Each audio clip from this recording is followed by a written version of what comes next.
विद्यार्थियों, आज आपको हिंदी कृतिका पुस्तक के रीढ़ की हड्डी पाठ से संबंधित जानकारी देंगे।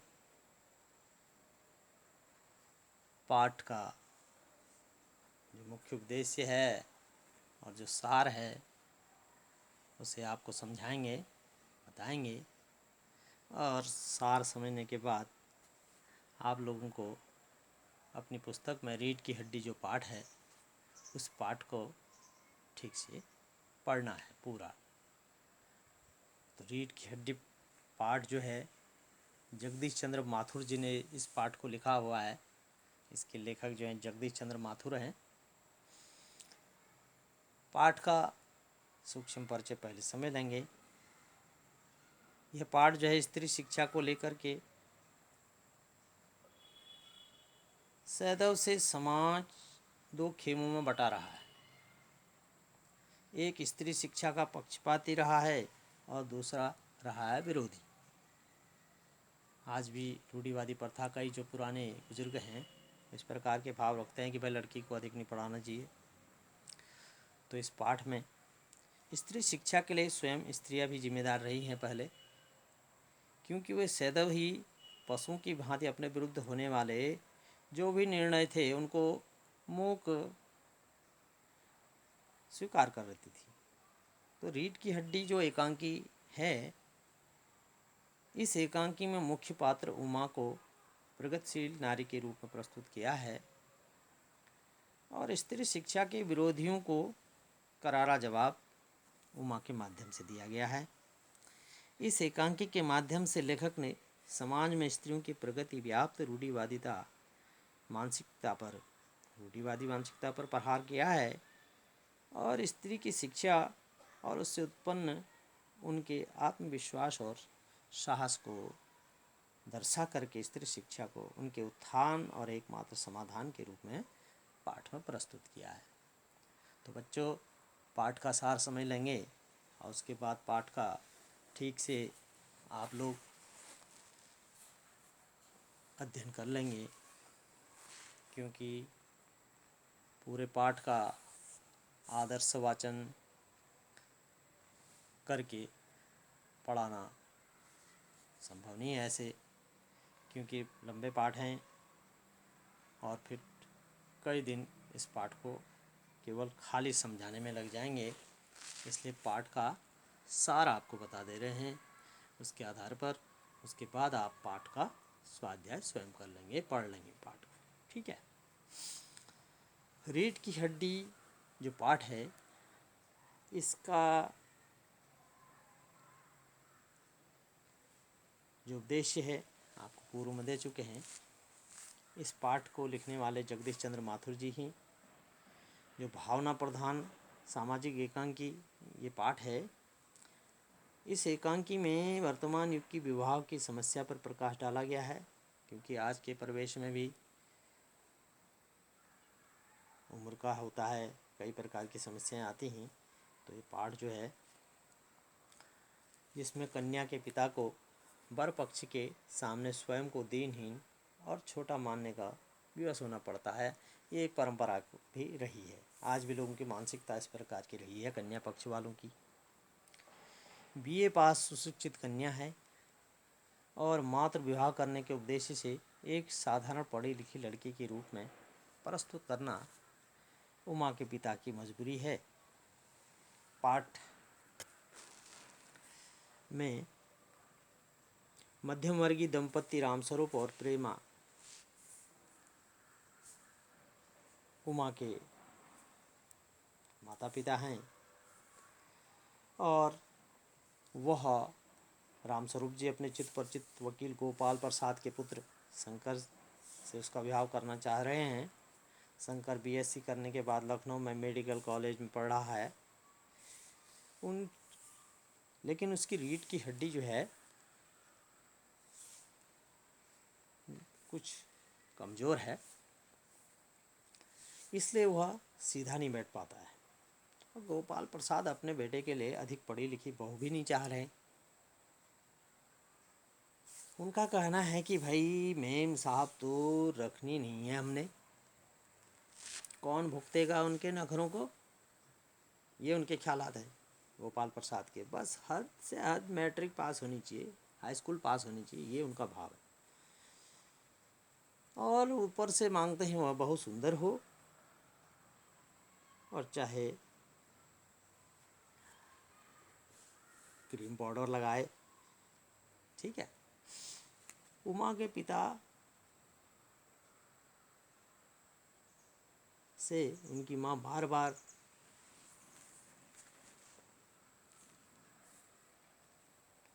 अपनी कन्या को समझाने को कहते हैं, लेकिन उमा पढ़ी लिखी बालिका है, फिर भी उमा की माँ से बार बार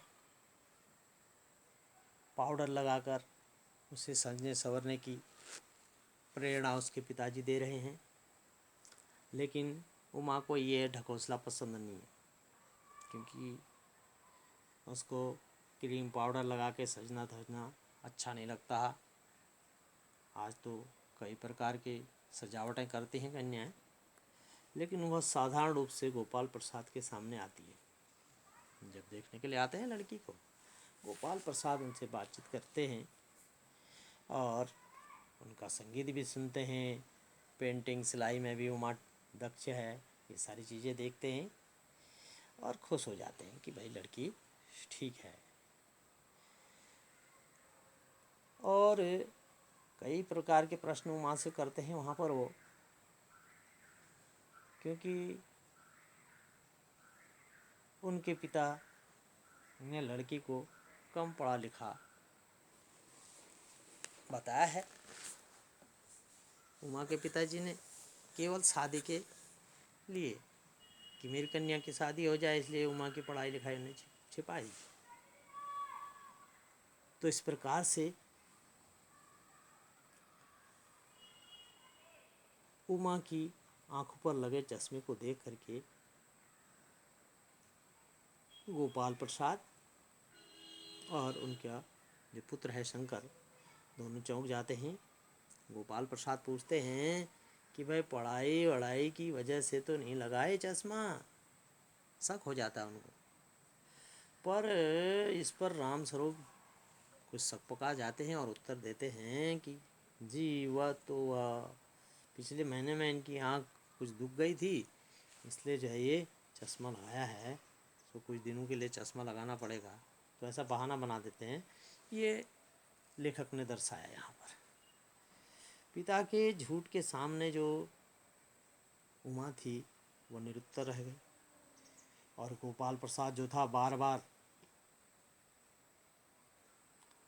यह कहने पर कि भाई मुंह खोलना चाहिए, उमा हल्की लेकिन मजबूत आवाज़ में कहती थी कि साफ बोलो, इस प्रकार से बार बार टोकना।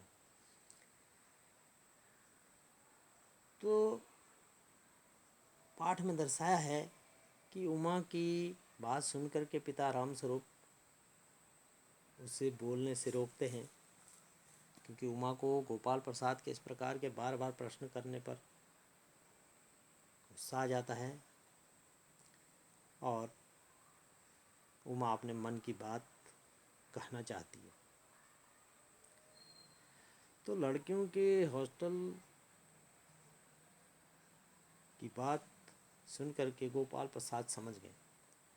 हॉस्टल की बात समझ गए मतलब जो उनका लड़का था वहाँ पर जहाँ रहता था वो, उसका चरित्र भी इस प्रकार का गिरा हुआ था कि लड़कियों के हॉस्टल के इर्द गिर्द घूमा करता था। तो ये बात उमा ने सीधे कह दी, और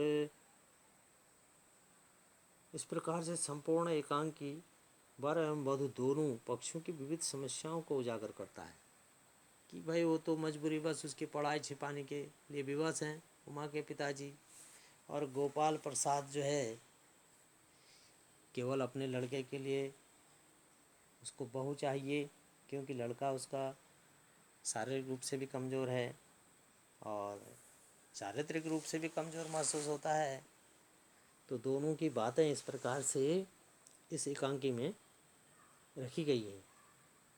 और पहली बात तो यह है कि अयोग्य वर्ग के सम्यक्ष भी कन्या पक्ष को झूठ बोलना पड़ रहा है, क्योंकि शंकर कमज़ोर है शारीरिक रूप से हैं, और उसके बाद भी पढ़ी लिखी कन्या को राम स्वरूप द्वारा उसकी पढ़ाई लिखाई छिपानी पड़ रही है, झूठ बोलना पड़ रहा है। और जबकि वर पक्ष के कई सारे दोष हैं, उसके बाद भी वह कन्या पक्ष पर दोष लगा रहा है, आक्षेप कर रहा है। तो इस सब के मूल में दहेज रूपी दानव का विकराल रूप दृष्टिगत होता है, क्योंकि जो दहेज के लालची होते हैं उनके भाव इस प्रकार के होते हैं।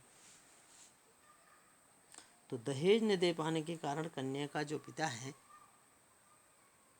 वह इस प्रकार से अपने लड़की की योग्यता को छिपा रहे हैं, और लड़के के बड़े बड़े दोष होने पर भी उन दोषों को अनदेखा कर रहे हैं। तो इसलिए माथुर जी ने बड़े मनोवैज्ञानिक ढंग से दोनों पक्षों की भावनाओं का चित्रण यहाँ पर किया हुआ है, और एकांकी सुसंगठित एवं रोचक ढंग से प्रस्तुत किया है। इसलिए एकांकी की जो कथा वस्तु है बड़ी रोमांचित है और हृदय को स्पर्श करने वाली है। इस प्रकार से इस पाठ का यह सार हो गया बच्चों। आप लोगों ने इस पाठ को ठीक से पढ़ लेना है, शेष जानकारी इससे आगे देंगे। धन्यवाद।